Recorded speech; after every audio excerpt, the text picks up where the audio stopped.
Welcome to 5 minute videos. Colours நம்ம அன்றாட வாழ்க்கையில நாம பார்க்குற ரொம்பவே சாதாரண ஒரு விஷயம். இந்த கலர்ஸ் சம்பந்தப்பட்ட 12 ஆச்சரியமான தகவல்களை தான் இந்த வீடியோல நாம பார்க்க போறோம்.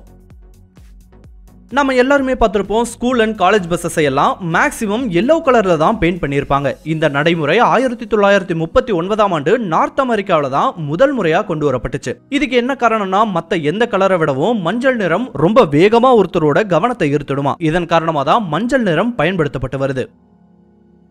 2012ல பிரான்ஸ் நாட்டில் இருக்க ரிபவல் பகுதியை சேர்ந்த தேன் வளர்ப்பாளர்கள் ஒரு வினோதமான விஷயத்தை பார்க்க நேர்ந்துச்சு. என்னன்னா, அவங்க வளர்த்த தேனீக்கள் வழக்கமான நிறத்துல இல்லாம ப்ளூ கலர்லயும் கிரீன் கலர்லயும் தேனை ப்ரொடியூஸ் பண்ணிருக்கு. இதுக்கு என்ன காரணம்னு தேட ஆரம்பிச்சப்போ தேனீக்கள் 2.5 மைல் தொலைவில் இருக்க M&M கேண்டி ஃபேக்டரியில இருந்து வெளியேற்றப்பட்ட சுகர் வேஸ்ட்டை அதிகப்படியா கன்சியூம் பண்ணதால தான் இந்த நிறமாற்றம் ஏற்பட்டதை கண்டுபிடிச்சாங்க. இது சம்பந்தமா புகார் கொடுக்கப்பட்டு உடனே M&M ஃபேக்டரி அந்த வேஸ்டேஜை அப்புறப்படுத்தி இருக்காங்க. ஆண்களும் பெண்களும் நிறங்களை வேற வேற மாதிரி தான் பார்த்து வர்றாங்க. பெண்கள் நிறங்கள்ல இருக்க சின்ன சின்ன வேரியேஷனை கூட ரொம்ப கரெக்டா கண்டுபிடிக்க கூடியவங்க. ஆனா ஆண்களுக்கு இது கொஞ்சம் சிரமமான விஷயம் தான். கலர் பிளைண்ட் பீப்புள், இவங்களால சாதாரண மனிதர்கள் பார்க்குற மாதிரி கலர்ஸை பார்க்க முடியாது. இது ஒரு குறைபாடு தானாலும் இதனால இவங்களுக்கு இன்னொரு அட்வான்டேஜ் இருப்பதா சொல்றாங்க. என்னன்னா, கலர் பிளைண்ட் பீப்புள்னால நைட்ல நார்மல் சீட் பீப்புள் பார்க்கறத விடவும் ரொம்ப நல்லாவே அவங்களால பார்க்க முடியுமா. அது மட்டும் இல்லாம இவங்களால கேமோஃபிளாஜ்ல மறைஞ்சிருக்க எதிரிகளையும் ரொம்ப ஈஸியா அடையாளம் காண முடியுதுன்னு கண்டுபிடிச்சிருக்காங்க US ஆர்மி. நைட் விஷன் காகல்ஸ், இத பத்தி எல்லாருக்குமே தெரிஞ்சிருக்கும். ஆர்மி சோல்ஜர்ஸ் இதை யூஸ் பண்ற மாதிரி நிறைய வீடியோஸ் நாம பார்த்திருக்கோம். இந்த காகல்ஸை கவனிச்சு பார்த்தா இது பச்சை கலர்ல மட்டும் தான் தெரியும். இதுக்கு என்ன காரணம்னா, கிரீன் பாஸ்பர். இந்த கலரை மட்டும் ஏன் யூஸ் பண்றாங்கன்னா, மனிதர்களோட கண்கள் பச்சை நிறத்துல இருக்க பல்வேறு ஷேட்ஸை ரொம்ப சீக்கிரமாவே வித்தியாசப்படுத்தி பார்க்கக்கூடிய தன்மை பெற்றிருப்பதால தான் நைட் காகல்ஸ்ல இந்த கலர் பயன்படுத்தப்பட்டிருக்கான். ஒரு சாதாரண மனித கண்களால சுமார் 70 லட்சம் நிறங்கள் வரைக்கும் வேறுபடுத்தி பார்க்க முடியும். இவ்வளோ கலர்ஸை நம்மளால பார்க்க முடிஞ்சாலும் நம்ம கண்களால பார்க்க முடியாத கலர்ஸும் எவ்வளவோ இருக்குன்னு சொல்றாங்க. அதை இம்பாசிபிள் கலர்ஸ்னு குறிப்பிடுறாங்க. டெட்ராக்ரோமேட்னு சொல்லப்படுற ரொம்பவே ரேர் மாடிஃபிகேஷனை கொண்டவங்களால மட்டும்தான் இந்த இம்பாசிபிள் கலர்ஸையும் பார்க்க முடியுன்றது கூடுதல் தகவல். ரெட் ஹெட்ஸ், பல ஹியூமன் டைப்ஸ்ல இவங்களும் ஒருத்தங்க. ரெட் ஹெட்ஸ் கிட்ட கண்டறியப்பட்ட ரொம்பவே இன்ட்ரெஸ்டிங்கான ஒரு விஷயம், சாதாரண மக்களுக்கு கொடுக்கப்படுற அனஸ்தேசியாவை விட இவங்களுக்கு 20% அதிகமா கொடுத்தாதான் மயக்கம் அடைவாங்களாம். 2004ல அனஸ்தேசியா சம்பந்தமா நடத்தப்பட்ட ஒரு ஸ்டடியில இந்த விஷயம் கண்டுபிடிக்கப்பட்டிருக்கு. இவங்களுக்கு மட்டும் ஏன் இந்த மாதிரி நடக்குதுன்னா, MCR1 ஜீன்ல ஏற்படுற மியூட்டேஷன் காரணமா தான் இது நடப்பதா தெரிய வந்திருக்கு. இந்த மியூட்டேஷன் தான் அவங்களோட முடி ரெட் கலர்ல மாறுவதற்கும் காரணமா.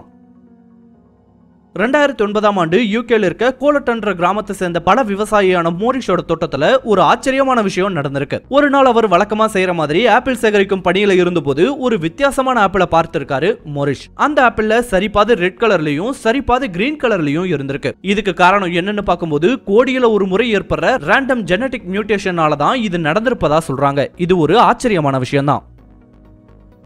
பிளட் ஃபால்ஸ், அண்டார்டிகால நடக்கிற வினோதமான நிகழ்வுகள்ல இதுவும் ஒண்ணு. இத முதல் முறையா பாக்குறவங்க கண்டிப்பா ஆச்சரியம் அடைவாங்கன்றதுல எந்த ஒரு சந்தேகமும் இல்ல. 20ஆம் நூற்றாண்டோட ஆரம்பத்திலேயே இது கண்டுபிடிக்கப்பட்டாலும் சமீபத்துல தான் இதன் தோற்றத்துக்கான காரணத்தை கண்டுபிடிச்சிருக்காங்க. அது என்னன்னு பார்க்கும்போது, அண்டார்டிகால இருக்க கிளேசியர்ல உப்பு நீரானது பலாயிரம் வருடங்கள் ஆக்சிஜனோட ரியாக்ட் பண்ணாமையே இருக்குமா. அப்படி இருக்க நீர்ல அயன் ஆக்சைடு அதிக அளவுல இருக்குன்னு சொல்றாங்க. இந்த நீரானது கிளேசியர்ல இருந்து வெளிவரும்போது அயன் ஆக்சைடு கூட சேர்ந்து ரியாக்ட் ஆவதால தான் இப்படி ரெட் கலர்ல மாறுவதையும் கண்டுபிடிச்சாங்க. இததான் பிளட் ஃபால்ஸ்னு குறிப்பிட்டு வர்றாங்க.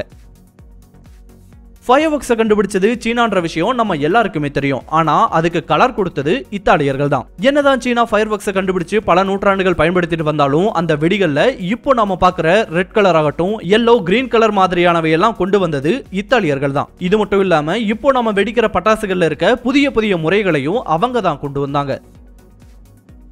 1962ஆம் ஆண்டு வரைக்குமே கிரையோலான்ற ஃபேமஸ் கிரையான்ஸ் கம்பெனி ஃபிளஷ், அதாவது சதைன்னு ஒரு கலரையை வச்சிருந்தாங்க. காரணம் அது மனித தோல் கலர்ல இருப்பதால. ஆனா 1962ல இத பீச்னு பெயர் மாற்றி வச்சிருக்காங்க. காரணம், வேற வேற நாடுகள் இருக்க மனிதர்களோட தோல் நிறம் மாறுவதால இந்த பெயர் ஒரு ரேசிஸ்டான விஷயத்தை குறிப்பதால அதன் பெயர் மாற்றப்பட்டுச்சான். அதுக்கு பின்னாடி தான் இதுக்கு பீச்னு பெயர் வந்திருக்கு. கலர்ஸ் ஒருத்தரோட மூட சேஞ்ச் பண்றதுலயும் ஒரு முக்கிய பங்கு வகிப்பதா சொல்றாங்க. உதாரணத்துக்கு ரெட், ஆரஞ்சு, எல்லோ மாதிரியான கலர்ஸ் எல்லாம் வார்ம் கலர்ஸ்னு குறிப்பிடுறாங்க. அதே மாதிரி கிரீன், ப்ளூ, பர்பிள் கலர் எல்லாம் கூல் கலர்ஸ்னு குறிப்பிடப்படுது.